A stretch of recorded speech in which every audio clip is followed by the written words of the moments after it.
बिस्मिल्लाहिर्रहमानिर्रहीम अस्सलाम वालेकुम। ये ज़रा आपकी स्क्रीन पर जो मनाजिर चलना शुरू हो गए हैं, ये असल में वो मनाजिर हैं जो अमेरिका के मीडिया ने जारी किए हैं। और उनके मुताबिक इसराइल की फोर्सेस जब गज़ा में ऑपरेशन जो शुरू करने वाले हैं, वो जैसे ही ऑपरेशन शुरू करेंगे तो हमास के जो फाइटर्स हैं, जिनको ये कहते हैं जी दहशतगर्द तंजीम है, वो कहते हैं जी इस तरह उनका जो सामना होगा उनके सामने, वो इस तरह मामला होगा। वो कहते हैं जी इस तरह जब सामने होंगे तो वहाँ से उनके स्नाइपर्स होंगे, इनके टैंक्स वहाँ से जाएंगे, फिर उसके बाद हेलीकॉप्टर्स, ड्रोन्स, यानी बिल्कुल आमना सामना इस तरह होगा जिस तरह अफगानिस्तान के अंदर अमरीकी फौजियों के साथ अफगान तालिबान का आमना सामना होता था। और इस सारी सूरत हाल के अंदर वहाँ जो लड़ाई होगी उसमें टनल्स के अंदर जाकर, और सबसे बड़ी बात यह है कि ये जो लड़ाई है वो तकरीबन जो एस्टिमेट किया है इन्होंने, वो 348 दिन के करीब ये लड़ाई चलने वाली है। यानी आप ये समझे पूरा एक साल। वो कह रहे हैं इतनी जल्दी गजा फतह होने का इम्कान नहीं है। और इसराइल ने अक़वाम मुत्तहिदा के साथ मामला तय करना शुरू कर दिए हैं कि जैसे हम इसको फतह करेंगे तो आप लोगों ने यहाँ पर एक हुकूमत कायम करनी है, जिसको आप अक़वाम मुत्तहिदा उसको करे बैक। जब वो उसको बैक करे उतनी देर में वो इसराइल की मरहूने मिले, जो हम आपको कहेंगे बंदों का आप वो लगाएं और आप इसको बैक करें, चाहे वो बाहर से हो, कोई अमरीकी हो, फलाना हो या कोई भी हो, उसको वो हुकूमत यहाँ पर वो बनाए, वो बैक करे, या लोकल हो या कोई भी हो, आप उसको बैक करें। इवन के इसराइली भी हो सकते हैं। जब वो उसको बैक करेंगे तो उसके बाद हम गजा के अंदर कंस्ट्रक्शन करेंगे, फिर ये इलाका हमारे पास आ जाएगा, फिर हम अपनी हुकूमत का ऐलान करेंगे, वहां पर इलेक्शन करवा देंगे। और उन्होंने कहा है कि गल्फ कंट्रीज, मिडिल ईस्ट के अंदर, यानी अरब ममालिक जो है वो उनकी भी सपोर्ट चाहिए। अभी इनिशियली कोई सपोर्ट नहीं मिली इनको। अब सूरत हाल एक बड़ी अजीबोगरीब पैदा हुई है कि इजराइल की जो वॉर कैबिनेट है उन्होंने ये बता दिया है कि सोल्जर्स को ये बता दें और लोगों का ये जहन तैयार कर दें कि इस जंग के अंदर बहुत बड़ी तादाद के अंदर इजराइल की जो फौजें हैं उनको भी मारा जा सकता है, उनके भी बहुत सारे लोग मारे जा सकते हैं। तो आज तक आपने जितना भी देखा है कि इसराइल की जो फोर्सेस हैं वो लड़ रही हैं, यानी मिसाल के तौर पर ऐसी सूरत हाल होती है, अभी अगर हम देख लें तो वो कह रहे हैं जी 1400 के करीब इस वक्त इसराइली मारे गए हैं, 4000 के करीब जख्मी हैं, उनमें से कोई 100-200 के करीब बहुत क्रिटिकल हालत में है।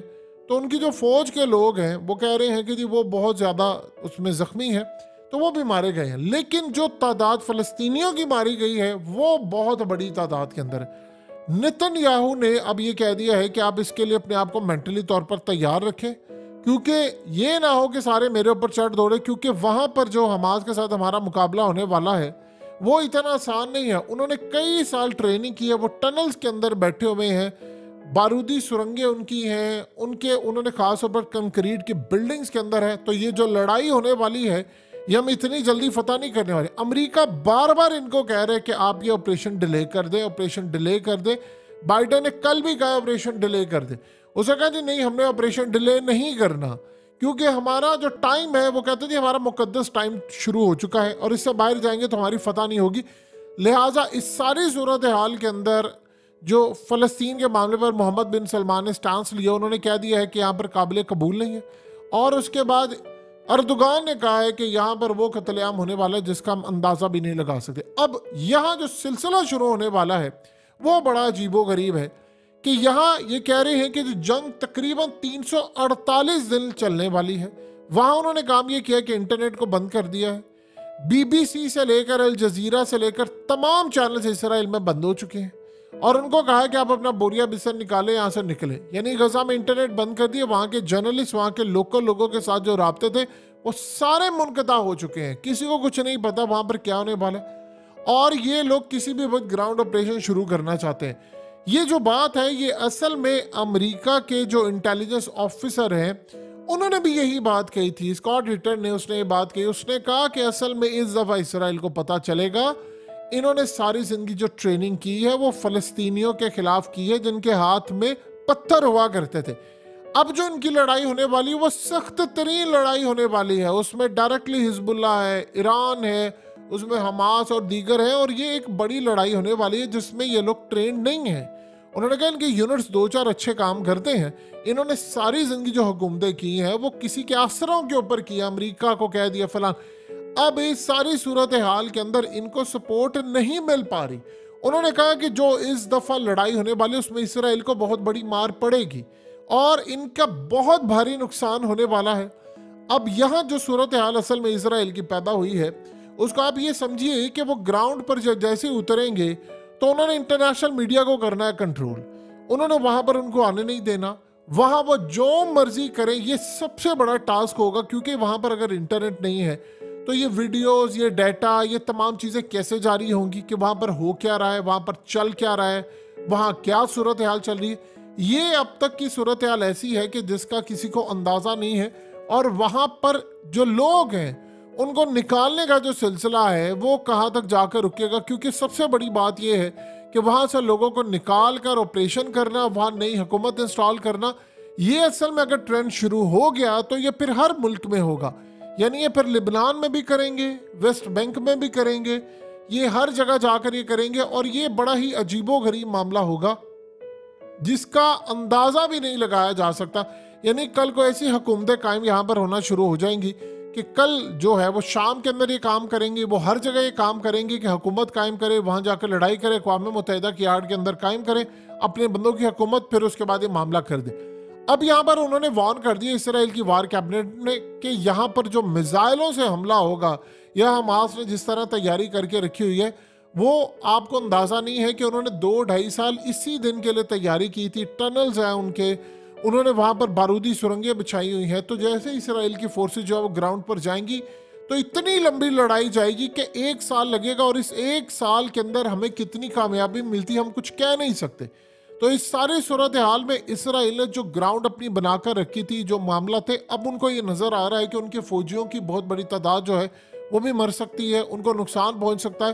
तो उनके वार कैबिनेट ने कहा है कि याद रहे कि ये जो रिजर्व फोर्स होती है इसराइल की, ये उस लेवल की ट्रेन नहीं है। इन्होंने सारी जिंदगी जो लड़ाई की है वो फ़लस्तीनियों से की है। तो अब इनका जो मामला है वो बिल्कुल ही अलग तलग किस्म का मामला है और ये इस तरह मामला तो नहीं रखने वाले जिस तरह ये होते थे। अब यहाँ पर आप देखिए कि सूरत हाल अगर इसराइल के लिए इस तरह पैदा होगी, अमेरिका बज़ाहिर कह रहे हैं कि अभी तुम ना करो, लेकिन जैसे इन्होंने ग्राउंड ऑपरेशन शुरू कर दिया तो आप ये देखेंगे फिर उधर से लिबनान हमला कर देगा, उधर से ईरान हमला कर देगा। और जैसे ही इनके हमले शुरू हो जाएंगे तो आपको क्लियरली एक अमेरिका, उसके अलावा रशिया, ये सारी ताकतों की वो जंग नजर आएगी जो आज से पहले आपने ना देखी होगी ना लड़ी होगी, क्योंकि उसका हेडक्वार्टर बनने वाला है शाम का। इन्होंने पूरी कोशिश करनी है कि लिबनान के अंदर हम इनको जंग के खिलाफ यानी इनके करें। देखिए लिबनान की खास तौर पर हिजबुल्लाह का जहाँ तक मामला है वो स्ट्रांग है। उनके साथ मुकाबले के लिए इसराइल को बहुत ज़्यादा पापड़ बेलना पड़ेंगे, क्योंकि खुद ऑलरेडी इन्होंने कहा है इसराइल ने कि वो 10 गुना ज़्यादा हमास से ज़्यादा स्ट्रांग है।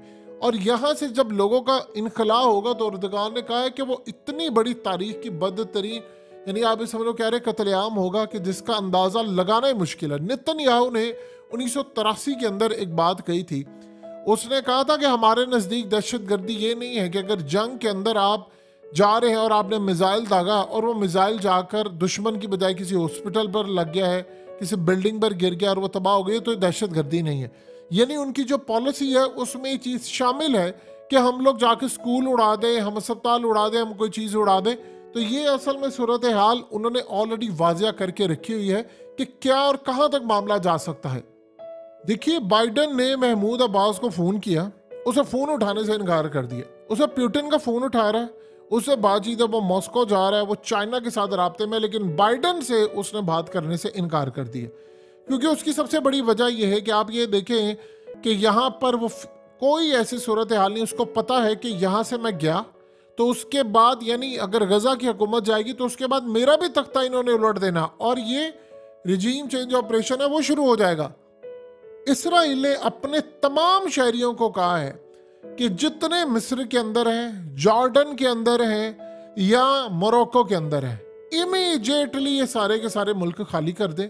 और उन्होंने अपने तमाम लोगों को यहाँ तक भी कहा है कि फौरी तौर पर वहाँ से निकले, क्योंकि इस सारी सूरत हाल के अंदर अब जो मामला हो रहा है, अब आप ये देखिए लिबनान की जानिब से मिसाइल हमला हुआ है और उसमें इसराइल का जो सोल्जर है एक, इन्होंने कहा यानी इनके लोग मरना शुरू हो गए हैं।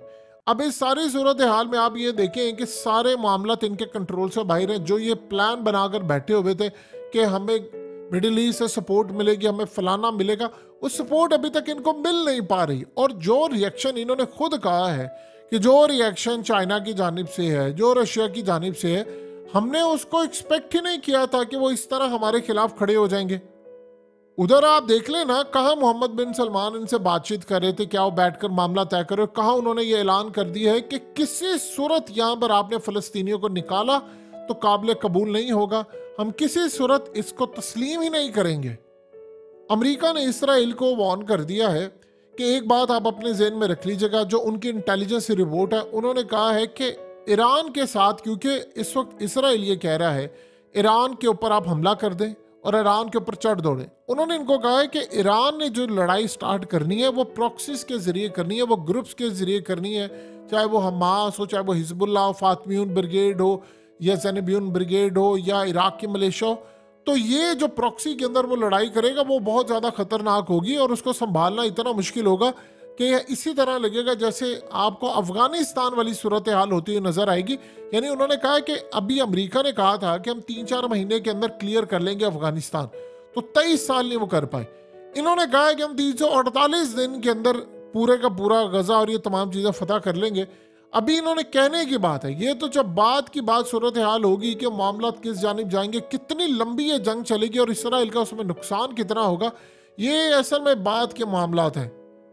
देखिए अमेरिका और यूरोप पूरा वो चिट दे रहे हैं इसको इसराइल को, जी आपने अस्पताल के अंदर नहीं किया, आपका मिसाइल नहीं लगा। सबको पता है कि इन्होंने काम किया, ये जो दहशतगर्दी हुई है ये सारी की सारी इनकी हुई है।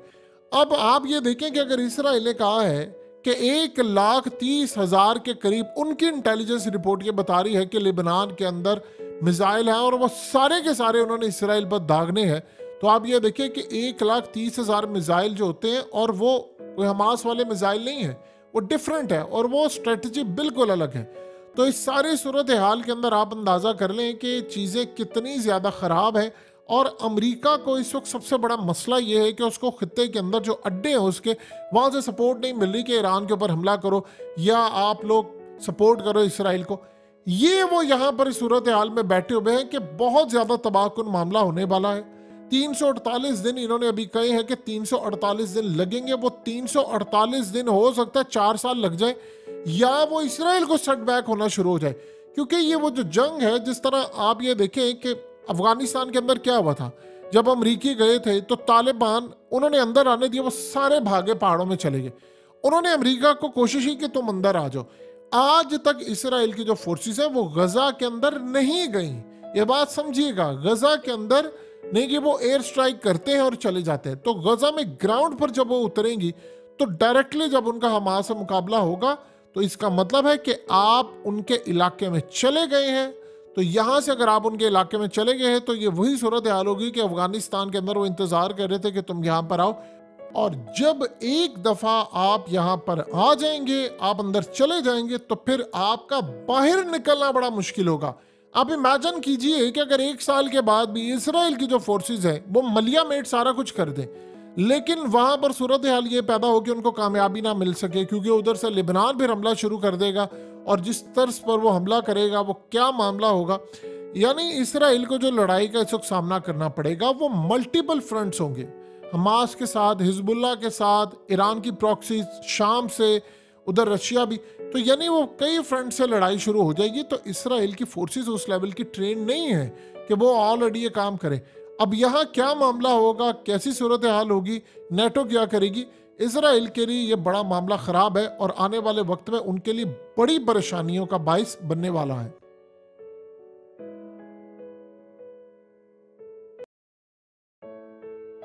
हकीकत टीवी को सब्सक्राइब करना मत भूलें, वीडियो को लाइक करें, शेयर करें और कमेंट सेक्शन में अपनी राय का इजहार ज़रूर करें।